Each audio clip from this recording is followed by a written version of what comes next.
Would you believe me if I told you this was my 6th attempt at recording this? My thoughts have been all over the place. I'm really wound up. I'm glad I didn't do a watch along for that. Wouldn't have been pretty at all. And I really want to.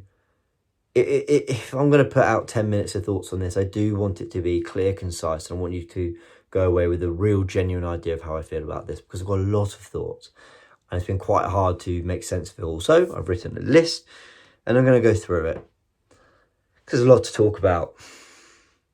To sum up, Arsenal lost a game tonight that we desperately needed to win, in a competition that we desperately need to win, in a manner that was all too predictable, on a night that made everyone's fears about this Arsenal team come more to the forefront. I mean, everything that we think we know about this team, from our strengths to our weaknesses, came through in this. No performance might sum up this Arsenal team more than this. And I actually think no managerial performance will sum up Arteta more than this, really. And I'm going to try and explain what I mean by all that. But ultimately, I'm gutted. And we've got a lot of work to do at St James's Park, but I don't think we're going to do it. So let me explain why I'm gutted. I want to chat about the goals first, because I think ultimately this is a match report. And look, the first goal, I think people will describe that as really poor from Arsenal. And I get it. A goalkeeper takes a free kick in his own half, header down, and they're in. I get it. It's bad from that perspective. A part of me feels like, look, Dan Burn, 6'7", he wins the header. It was Dan Burn, right? Murphy takes a genius first touch into Isak's path, and it's a great finish. It can happen. It just can happen. Newcastle have quality too. Second goal, I think the second goal is much worse, because I think Gabriel, Rice, and Partey will need to do more to stop Isak there. But he's a terrific player, gets his shot away, and then Gordon puts it into the back of the net. No complaints. They run out winners because they had a much better idea of their game plan. In fact, for the first 20 minutes, they had more of the game. They were much more in it than we were. But now we're talking about attacking quality. This is kind of the next point we're to talk about. Arsenal won't come out of this game going, oh no, we are so incapable of creating a chance, because we're not. We created 4 or 5 really good ones today. William Saliba should score at the back post. Jurriën Timber should score at the back post. Don't even get me started on Kai Havertz.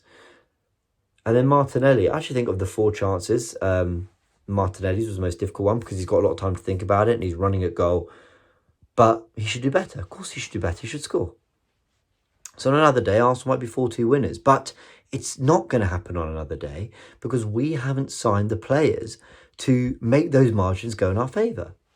We are a team that plays so on the line, so with the fine margins. And sometimes it goes for you. Sometimes Partey's shot is saved by Flecken in the Brentford goal, and it falls to Gabby Jesus, and it's 1-1. Sometimes the set piece falls to Marino, and you're 2-1 up.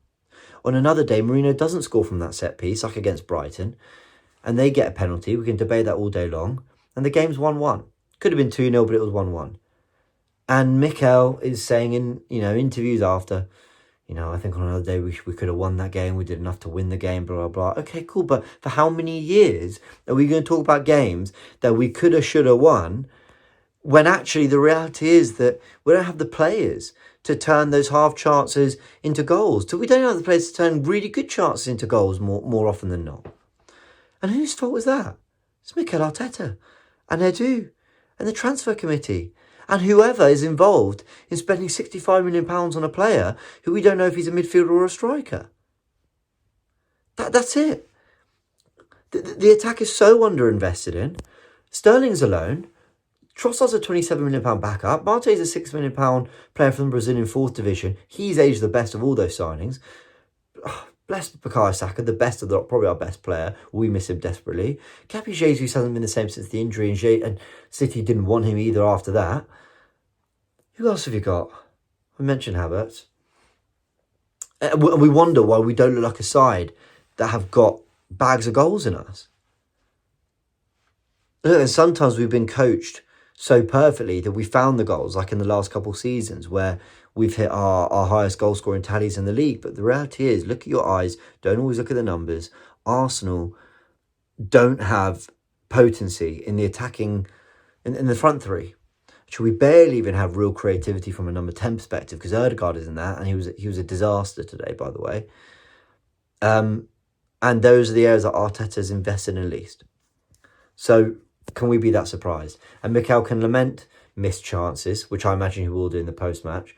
But look at the money he spent everywhere.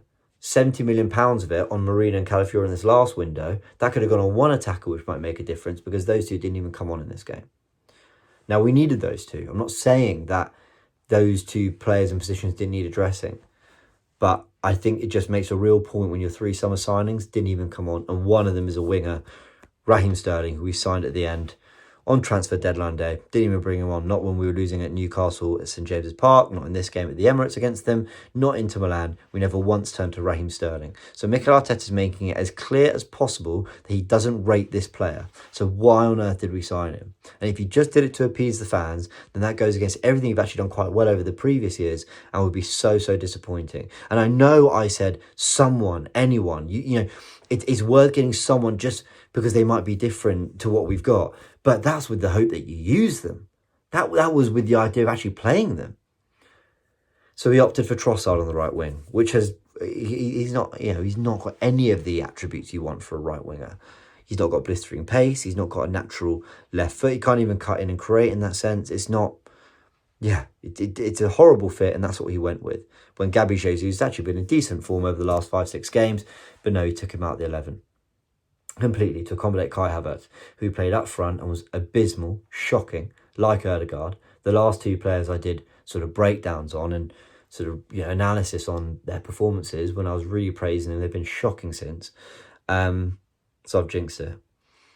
And then he moves Kai Havertz out to the right wing. He did absolutely nothing there as well. What else did I write down? I've talked about attacking quality. I've talked about the players. I mean, Timber needs to take throw-ins quicker.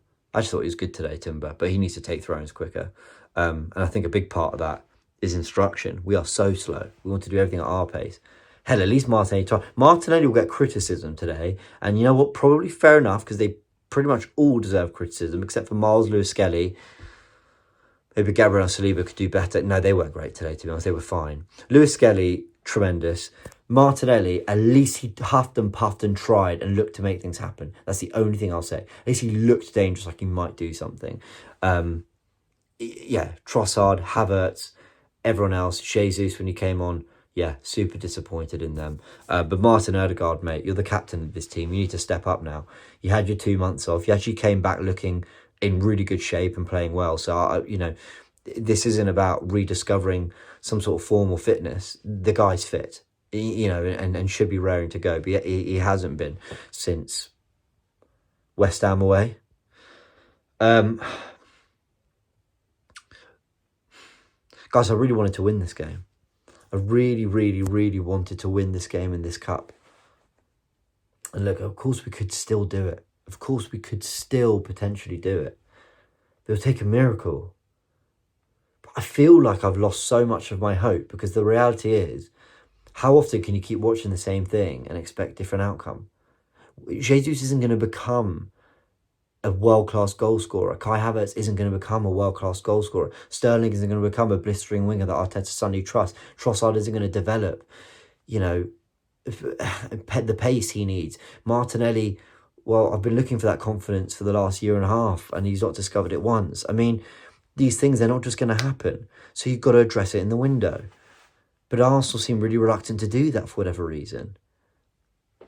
And and until we have two, and I mean two attackers, it's got to be a left winger and a striker, until we have two attackers that can come in and feel like different makers and add something really clearly different to this Arsenal team and add real quality, I don't really see how I can expect anything to be much better than this.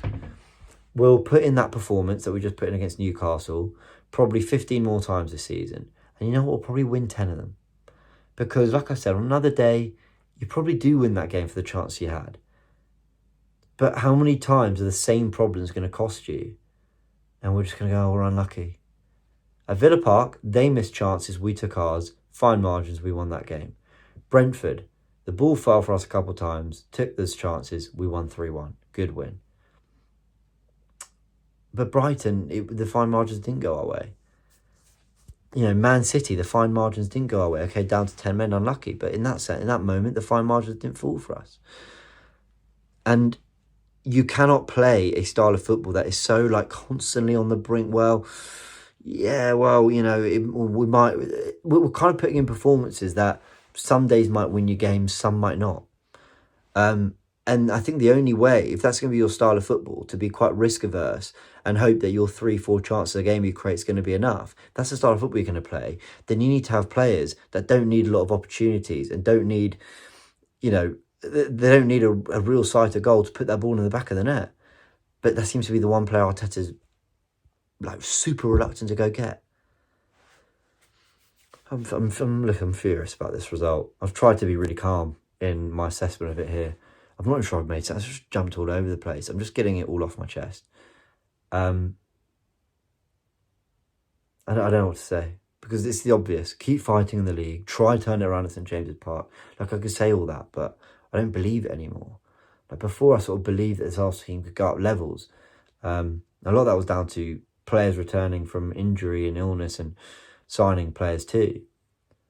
But I'm just not even sure that even the style of play, even if you have everyone back fit and firing, is kind of ever really going to get the best out of this Arsenal team. Or let me not say that. Or even if you get the best out of this Arsenal team, that's going to get you to a level that keeps up with what Liverpool are doing at the moment. I don't know. I feel like I'm waffling now, guys. I'm just going to round this off. I've attempted this 6 times. I'm not particularly happy with any one of my recordings, but those are just some general thoughts on the game and where I am. I'm really disillusioned with Arsenal. Really frustrated. And the problems are there for all to see. We can all see the problems. So can we please address it in this window?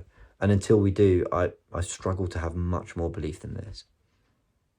Let me know your thoughts in the comment section below. Help me make sense of it. I'll be back with a video on Thursday, probably, unless there's any breaking news. See you then.